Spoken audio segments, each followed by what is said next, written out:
Doctors told you it's ADHD. Teachers told you he's difficult. But nobody told you how to actually help him. That changes right now. What you're about to hear are the 12 principles that transform the way you see your child, and the way your child sees himself. This isn't theory. This is the difference between a child who gives up and one who finally believes he can win. Keep watching. Your child needs you too. The kitchen clock reads 7:43. Your voice is rising. Your child can't find their shoes. Again. This isn't the parent you wanted to be. You love your child fiercely, but some mornings you stand in your kitchen and feel defeated. The homework is scattered. The shoes are lost. You've given the same instruction 5 times.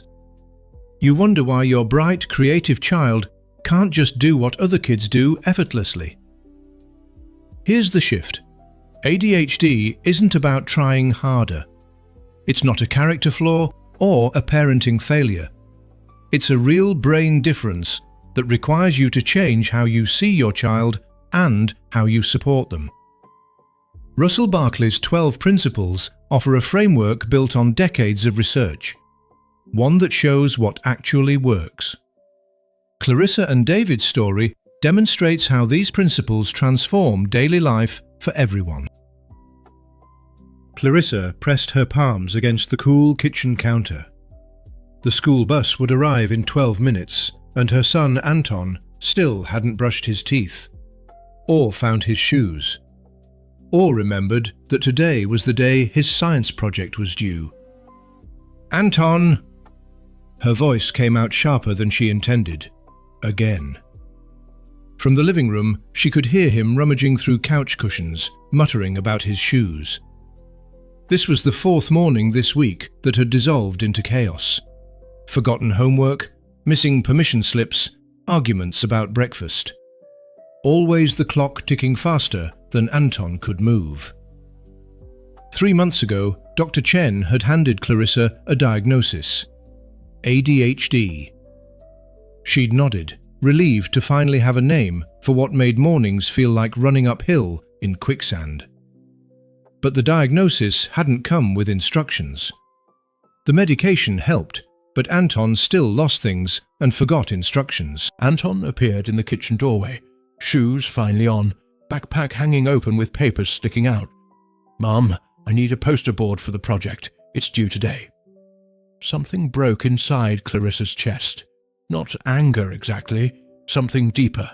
Defeat, or the terrible suspicion that she was failing the son she loved more than anything. What Clarissa didn't know yet was that everything she believed about parenting, about fixing problems and making Anton try harder, was based on a fundamental misunderstanding. She didn't need to become a better engineer. She needed to become a different kind of parent entirely. The week after the poster board incident, Clarissa sat across from Dr. Chen again. "Clarissa, I want you to understand something crucial. When Anton forgets his homework or can't find his shoes, it's not that he won't do these things. He can't. At least, not the way other 10-year-olds can." Clarissa felt her defensive mode activate. "But he remembers video game strategies perfectly. He can focus for hours on his sketches. He knows what he's supposed to do." "Exactly," Dr. Chen leaned forward. "ADHD isn't a knowledge problem. Anton knows what to do. It's a performance problem. He can't use what he knows to guide his behavior when and where it matters." She explained that ADHD is fundamentally a brain difference affecting self-control and executive functioning, the ability to manage impulses, emotions, planning, and time. Then Dr. Chen shared the 30% rule. Anton's brain development in these areas was delayed by roughly 30%. So Anton, who's chronologically 10, functions more like a 7-year-old when it comes to self-control, planning, and managing his time and emotions. The 30% rule landed hard. She'd been expecting Anton to handle 40 minutes of homework when a 7-year-old could manage maybe 10. She'd been frustrated when he couldn't organize his backpack when a 7-year-old would still need help. She'd been treating his struggles as choices when they were actually out of his control. Clarissa thought about Anton throwing his controller when he lost a game the night before, the sudden rage that seemed to come from nowhere. She'd called it a temper problem, but maybe he lacked the ability to pause between feeling frustrated and expressing it. What you're describing, Dr. Chen said gently, is a disability perspective. Not a character flaw, not bad parenting.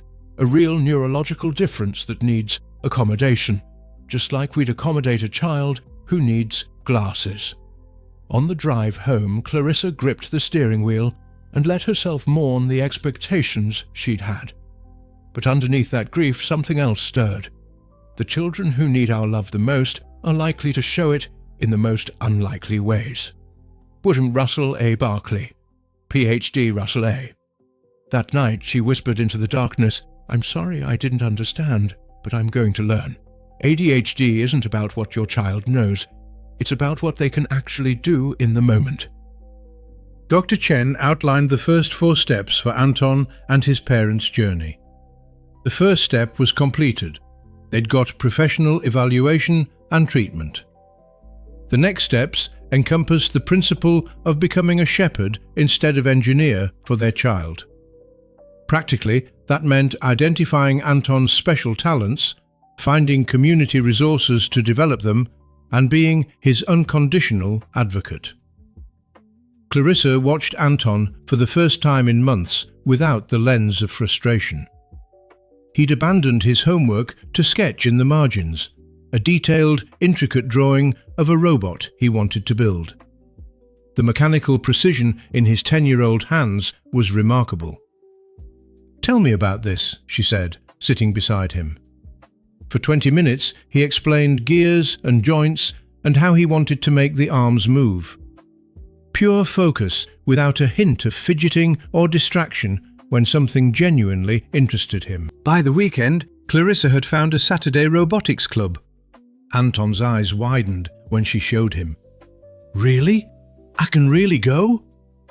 "Really," she said, and silently added, "I'm going to be the person in your corner. Always." Clarissa couldn't redesign Anton's brain. She couldn't make his executive functions develop faster. But she could protect him from situations that would set him up to fail, choose environments where he could thrive, and find the right school supports, activities, and peers. We parents certainly don't have the power to redesign our children and shouldn't burden ourselves with guilt for failing at such engineering efforts. Russell A. Barkley, PhD. Applying the Shepherd principle means understanding that children aren't blank slates that parents design. They come with their own genetic blueprints, personalities, and strengths and struggles. The environment parents create and the indirect influences they provide through the right schools, mentors, church groups, or hobbies matter far more for a child's development. Dr. Chen suggested one more thing. Make sure you and your husband take good care of yourselves. See that you eat well, sleep well, have some time to yourself. A rested parent is better than an educated but exhausted one. Clarissa showed David the notes from her session that evening. They found a Saturday robotics club that same night, and David offered to take Anton every week. They also scheduled their first date night in months. After relaxation and connection, Anton's messy backpack or unpaired socks didn't stress them out as much. Your child already has unique strengths and interests. Your job is to discover what's already there, protect it, and create environments where those gifts can flourish. Clarissa wrote down a potential morning to-do list for Anton. 12 items, which meant 12 battles. Then she asked herself the question from her sessions with Dr. Chen. How do I want this morning to end? The answer was simple. Anton leaving for school, clean, dressed, fed, equipped, and knowing he was loved. Everything else, the made bed, the pajamas put away, the perfectly organized desk, she crossed off. When Anton emerged with an unmade bed and pyjamas on the floor, Clarissa took a breath and said nothing. He was dressed. He'd brushed his teeth. He had his backpack. Those were the essentials, achieved without a single fight. But changing what she demanded was only half the transformation. She also had to change how she communicated. The touch more, talk less principle felt counterintuitive. Wasn't talking how you taught? But Clarissa noticed that whenever she tried to reason with Anton, explaining why he needed to start homework now, listing consequences, his eyes would glaze over, the words just bounced off. Instead, she started going to him, physically walking to where he sat instead of calling from another room. She'd place a gentle hand on his shoulder, make eye contact and give brief, clear instructions. Anton, I need you to work on your project now. Then she'd wait for him to repeat it back. And most importantly, she'd stay nearby to praise him immediately when he started moving. Anton responded to her touch, physical presence, immediate approval in ways he never had to her lectures.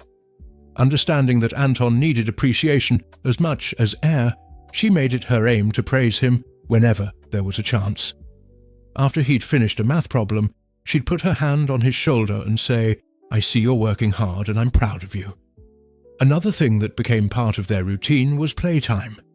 Clarissa and David would take turns, 20 minutes where they'd just observe Anton, listen, and occasionally comment positively on what he was doing. No criticism, no fixing, no judging, just being there for him. Touch creates what words can't, immediate connection that ADHD brains respond to instinctively.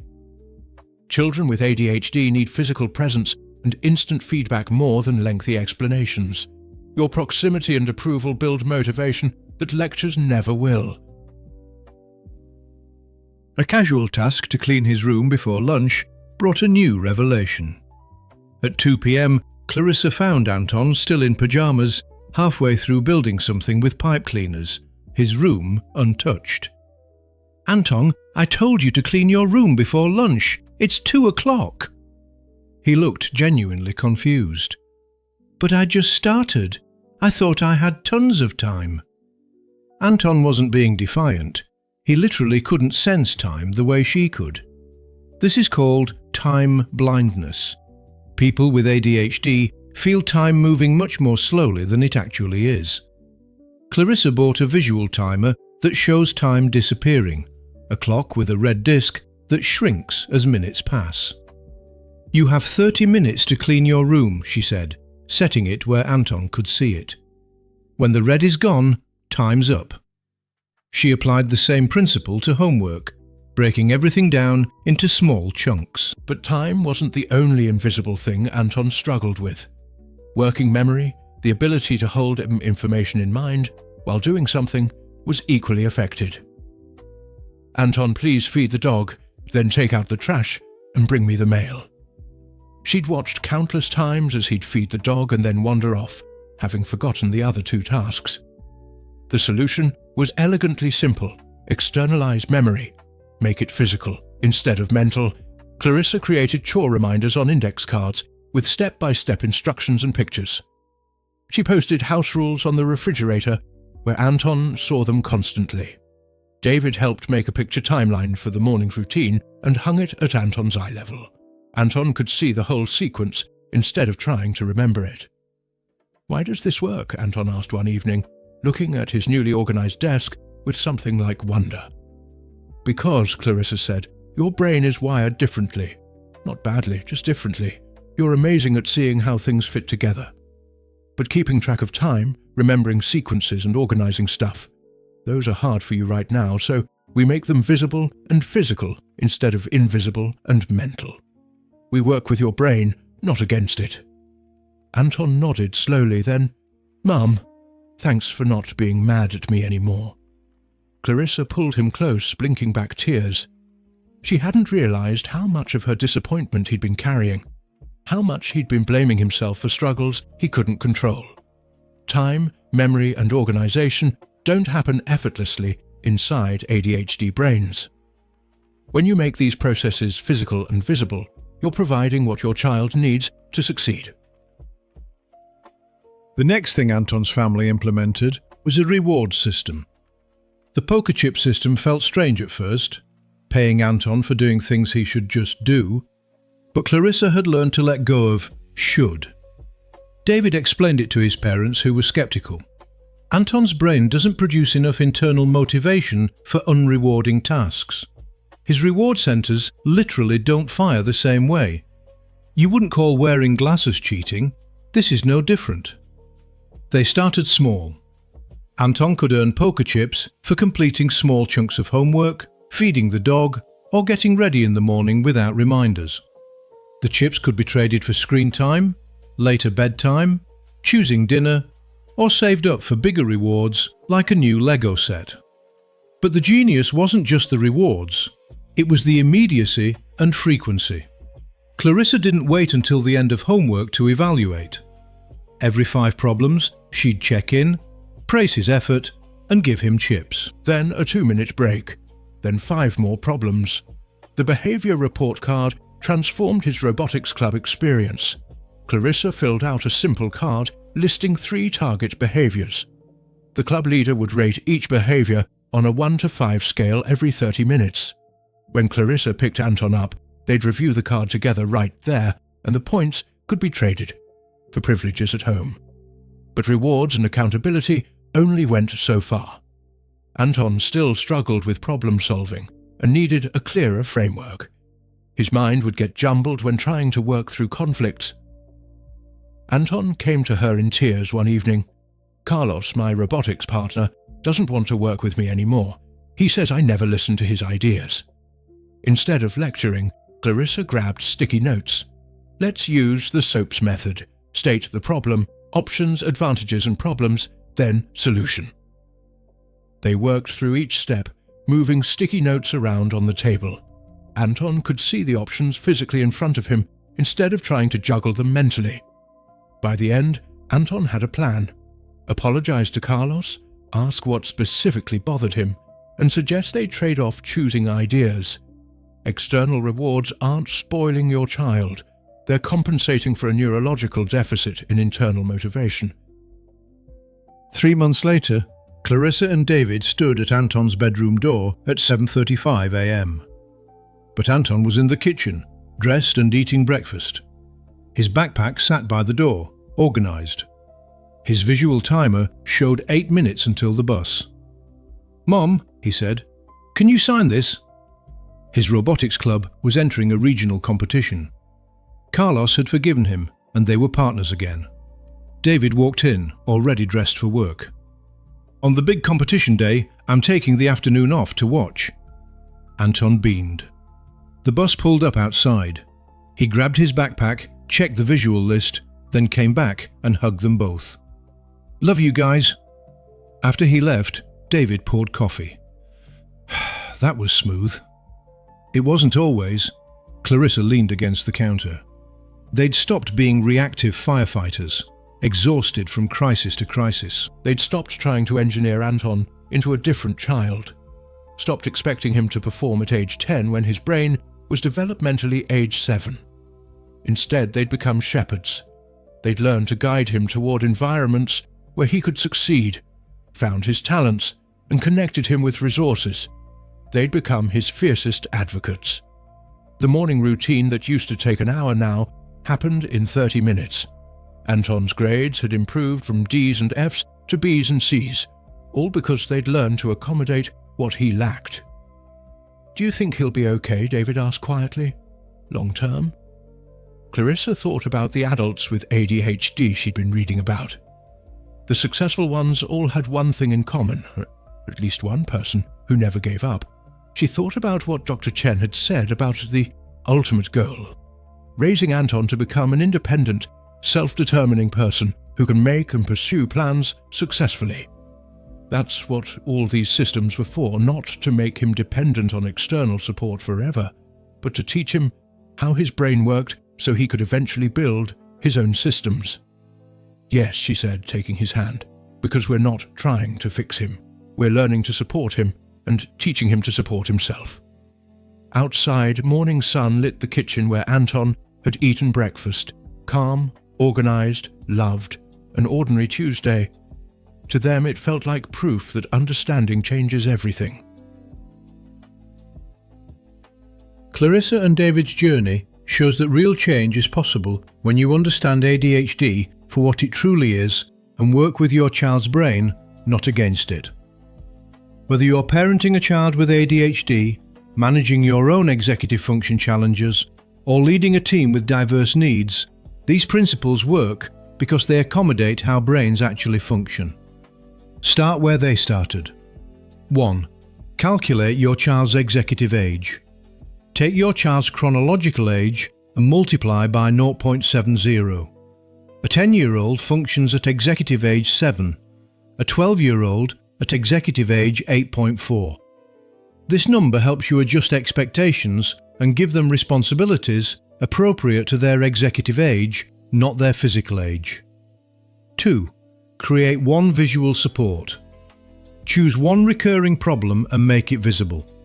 For morning routines, create a picture timeline. For homework, make a step-by-step card. For time awareness, buy a visual timer. Encouraging. Put it right where your child needs it, when they need it. 3. Practice the STOP method. When you feel frustration rising, stop what you're doing, take a breath, observe what's happening inside and around you, then proceed with intention. This simple practice shifts you from reactive to proactive. 4. Implement the touch more, talk less approach. For one full day, commit to going to your child for every request. Make eye contact, place a gentle hand on their shoulder, give brief, clear instructions, then provide immediate praise when they comply. 5. Set up a transition plan. Before your next trip to the store or challenging situation, create a plan with your child. Agree on 2 to 3 simple rules, a reward for following them, and bring something for your child to do. Review the plan together before entering the situation. Remember, you're not trying to fix your child. You're learning to support the unique person they are. That's what shepherds do, and that makes all the difference. Thank you for watching. If this video resonated with you, please like, share it with someone who might need it, and leave a comment below. We'd love to hear your thoughts and experiences. Don't forget to subscribe to the channel and turn on the notification bell for more content on parenting, ADHD support, and positive family strategies.